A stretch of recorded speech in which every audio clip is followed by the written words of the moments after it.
Hey y'all, what's up? My name is Tony Alyssa. Welcome back to my channel. So today is day 3 of the 25 days of these videos that I'll be doing. Obviously we missed yesterday. I was gonna try to make it up by making 2 videos, but I just said we'll just scratch it and just move on. Yesterday I was gonna film, but it took a turn. Like, I didn't expect to have to spend so much time doing one thing. So I just decided, you know, I'm not gonna beat myself up about it, but I'm gonna just continue on. So it's day 3. In today's video, I'm not sure what I'm gonna title it, but basically I just want to do like a girl talk or a Christian girl talk about, have you ever followed God, knew you heard the voice of God, followed him, and you just struggled completely in the thing that he called you to do? So you just turn around and you be like, was this really God? That's basically what I want to talk about today. So if that's been you, definitely stick around, and also let's chat about it in the comments. So I'm gonna give y'all like a little backstory on my, I guess, like journey in this situation. So last year is when I really started taking God seriously. Like, my whole life I've known about God, knew God, went to church, all of those things, but I've never really taken God seriously, like followed God, fasted, read the Bible, any of those things. But last year, my job, they were talking about like a promotion that I could more than likely go up for, but it would be in North Carolina. It would be like Atlanta, South Carolina, or North Carolina. And I was like, God, I'm gonna just fast, because I really knew that I should have been moving to Texas, but I was still entertaining like my job and like this whole promotion thing. So I was like, let me go on a fast, let me get this answer from God. And y'all, after that fast, I got nothing. I got no answer other than the only time I seek God is when I need help or when I'm in trouble. So I was like, you know what, God, I'm gonna turn it around. I'm gonna follow you for real. From that day, y'all, I feel like it just went downhill. I feel like I've said this before. If you watch my North Carolina video the day after I got into an accident, but on that day driving back, I was listening to Job, the whole book of Job, about how he had all these riches, and then about how God tested him basically by stripping him of everything. And that's basically what happened from that day forth. So I got into the accident. That was the first thing. I'm like, you know what, God, I'm not giving up. I'm gonna keep pushing through. Come January, I know I felt God saying like I should give differently, because for that whole year or 2 years before is when I finally started tithing. But at the beginning of the year, I felt God saying like I should give to people in need. Like, okay, this is what happened. I was watching smaller YouTubers. Y'all know those people that's always like, God gave me this word for y'all. I was watching those, and be careful with those people. That's a different story for another day. But I was feeling like God was telling me to give to like smaller YouTubers who would do stuff like that. But the people who I felt like God was telling me to give to are like the real ones, not the fake ones, not the false prophets. But it was like a few people I felt God telling me to give to. And then going on like a month or 2 after that, I felt God. I learned actually that I should be giving to the homeless. Y'all, I know that sounds weird, but I've never been the type, like, I would give to the homeless, but the reason why I wouldn't give is because I kind of be like scared to give to them. I don't, like, it sounds weird, but now that's like the best thing for me to do. Like, that's the most fun thing for me to do, is like give to the homeless or like the less fortunate and like people like that. So another trial I experienced since following God, like it was there before I took God really serious, was like work. But y'all, after like August, September, I can't remember what month it was driving me crazy, y'all. Like, I would be so livid on that job. I would not care about anything. Like, I don't know. It was obviously God pushing me out, but I was just waiting for the go ahead. I was just waiting for the go ahead from God to quit, because I never wanted to quit prematurely. And I feel like God was also teaching me stuff through that, like patience, being kind to people who are not kind to you, all those other things that God wants to teach us. But yeah, it was a struggle. I was so glad when I finally quit. So moving on, after like God told me to give to the homeless and stuff like that, and I learned how important it was to give to the homeless. You know, I got the Jeep. The God had told me instead of like the car that I wanted, to get the Jeep. Then he told me to quit. After he told me to quit, y'all, because then I learned, because before this, I struggled with how do I hear God? I would look at YouTube videos like, how would I hear God? And a simple way I would say is God speaks to people in different ways, through the Bible, through other people, through stuff that you do in your everyday life. But one thing I would say for me, not knowing the voice of God and not knowing how God would speak to me, is if you feel like God is telling you to do something, one, obviously has to line up with his word. Like, it can't be something that doesn't line up with his word. But if you feel like God is talking to you and you're not sure, do the thing, see the outcome of it. And basically what I did is I just kept going with it. If I felt like God told me to get the Jeep, I said, okay, let me lean into this and see like where it takes me. And then I got the Jeep in a way that I didn't expect to get it. When I felt God at the beginning of the year tell me to give to the homeless, I was like, or give to less fortunate, because it didn't say the homeless yet. Well, I didn't discern the homelessness yet, but I was like, let me dig more into this and let me see where it takes me. And then, it turned out to be good. Okay, so now you see those two instances, it turned out to be good, y'all. After he told me to quit, I just knew it was gonna turn out to be great, which it is, but I didn't know I would have to go through all the stuff that I did. So after God told me to quit, I was like, okay, the Jeep, homeless, this has to go great. After he tells me to quit, like, everything has to be perfect, y'all. After God told me to quit, for a month I was working on my business, and I was putting a lot of effort into it, and I was like, okay, I just feel like this is going nowhere. Then I was like losing faith, losing hope, because I was like, bro, I quit. I have all these bills. I know I have this business. This has to be the obvious source of income, so let me put more into it, and it wasn't working. So I knew in that, looking back now, I knew in that time that God was working with me on patience and letting go of my will. So when I finally felt God tell me to move, I said, you know what, this has to be the next thing that's gonna be a door full of blessings once I go through this door of obedience. Y'all, that moving to Texas was the most struggle in my life that I've been through since then. I'll give y'all a few examples. Like, first, I was in a hotel for a week, I think, or not even a week, honestly, for about 5 days, 4 or 5 days, and then I came back from my sister's wedding, and then when I went back to Texas, that's where it really picked up. So then I realized, like, bro, I don't have enough money to like have a hotel room for consecutive days. So when I realized like I would have to dash every day to pay the room every day, like I lost all hope there.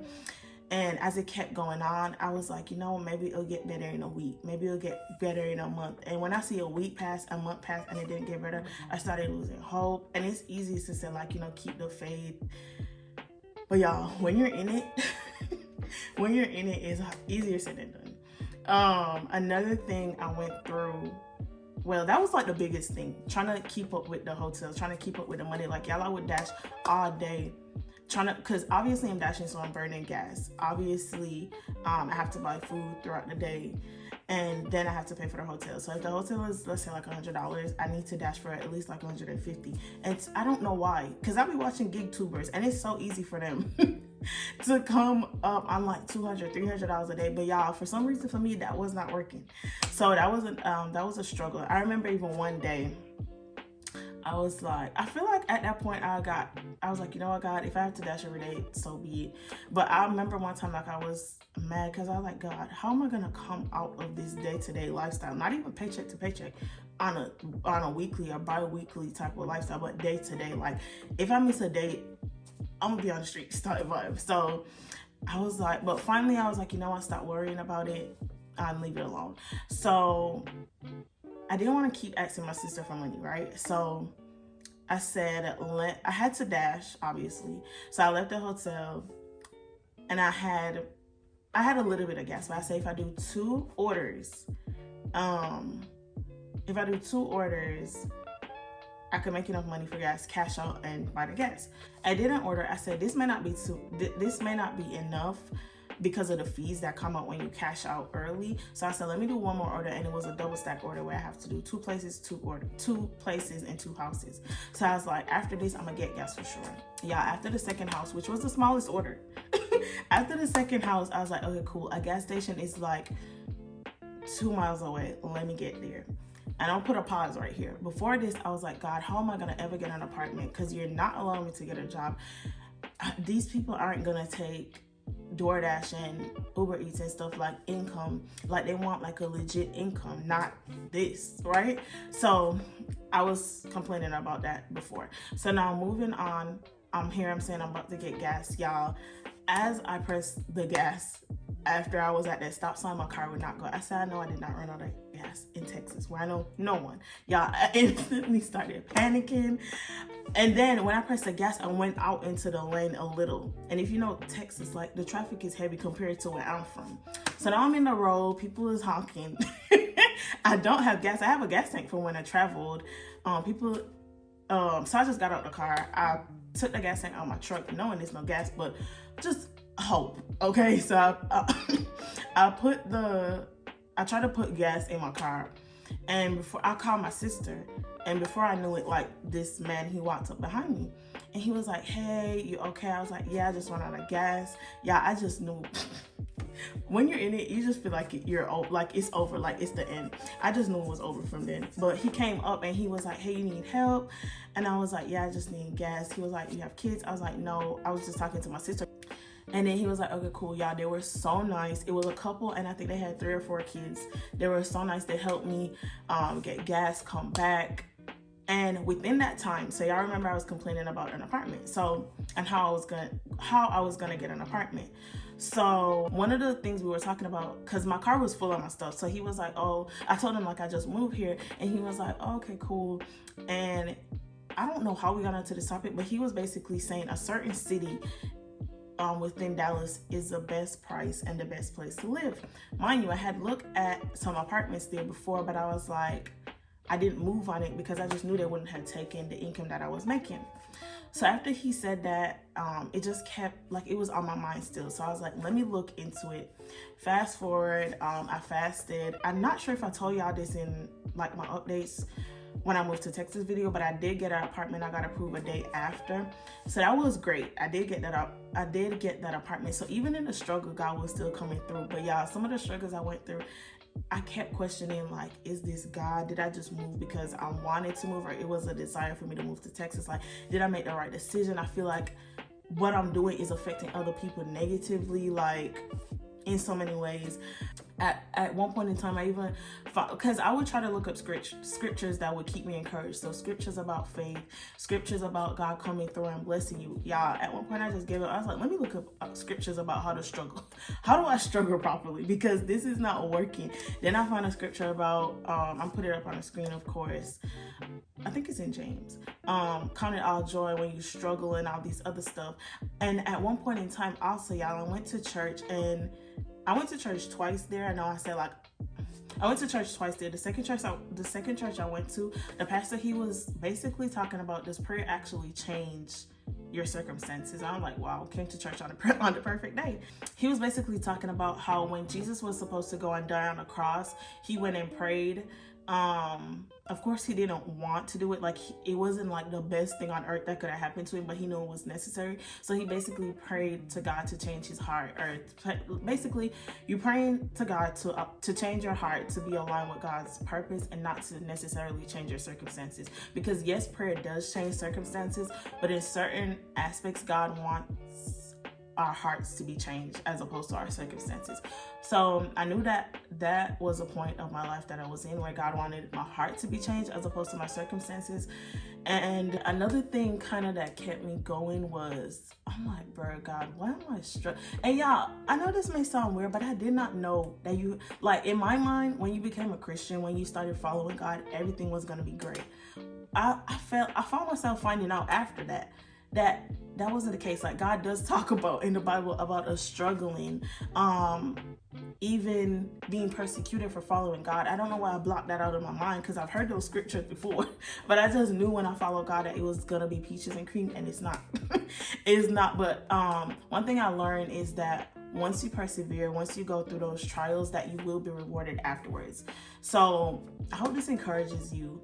I'm still even in the process, but I know, like, I could see the end of it. Like, I know that it's going to get better in every way, shape, and form. And even after that time in Texas, where I was, doing the day-to-day with the hotel, and even like y'all, I said I was door dashing. Some people that I came into contact with, horrible. The drivers and the people in Texas are way different than the people in Georgia where I stay. I know people move to Texas and say like, oh, they're so nice and all these other things, but I think those people came from the north, honestly.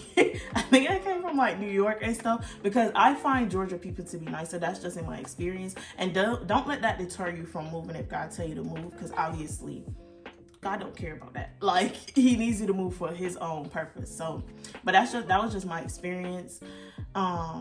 Even going through that, I found myself still having, like, y'all, it was this one point in time that I came back to Georgia. I was like, you know what? Whenever my apartment is ready, I'll just go back to Dallas, because it's no point in me doing this day-to-day thing when they keep pushing back the date for me to move in, because they're still building apartments.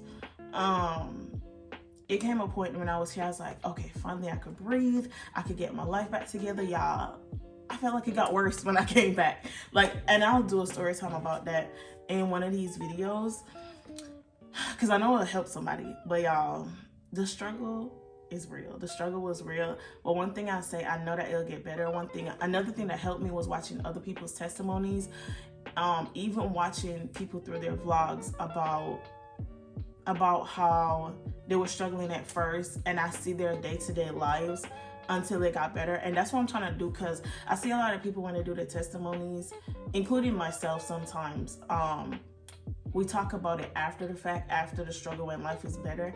And yes, it's encouraging. I feel like it's better and more helpful when you talk about it when you're going through it, because it could show somebody like the actual day-to-day, or, you know, week to week, however you decide to document your journey. So it's not just like, oh, I struggled for a year, and you said it in a sentence and then it got better. Because to me, when I hear stuff like that, I be like, okay, she went through a year. When somebody said they struggled for a year, all you hear is a year. You don't know like the 365 days that they struggled, the ways that they struggled throughout that year. So y'all, I feel like this video was all over the place. I hope I can edit it to where it makes sense, but the whole point of it is I've learned that following God, you will endure, you will encounter struggle, you will have to put those fruit of the Spirit to test, you will have to ask God to help you with the fruit of the Spirit within yourself. You also will have to declare stuff. This is a time where God is going to be breaking stuff off of you, breaking out of covenants to excel you into the next season. And I know that it'll get better after this. So I hope that this video encourages y'all. Please don't lose hope in what God has called you to do. Another thing I was saying, like, the struggle made me question if this was even God.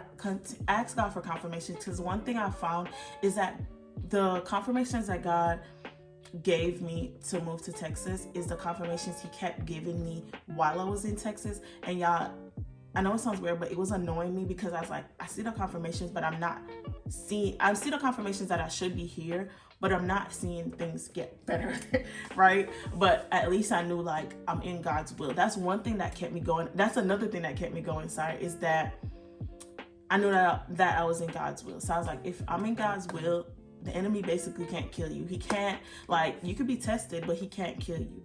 So if you need a piece of hope to hold on to that. Like, once you're in God's will, you're safe. No matter how bad it gets, no matter how hard your circumstances are, just keep believing, keep praying. Don't lose faith. Again, I always said this is easier said than done, but it's doable. And I'll see y'all in my next video. Y'all can definitely drop recommendations of videos that you want to see in the comments below as well. But I'll see y'all tomorrow. Bye.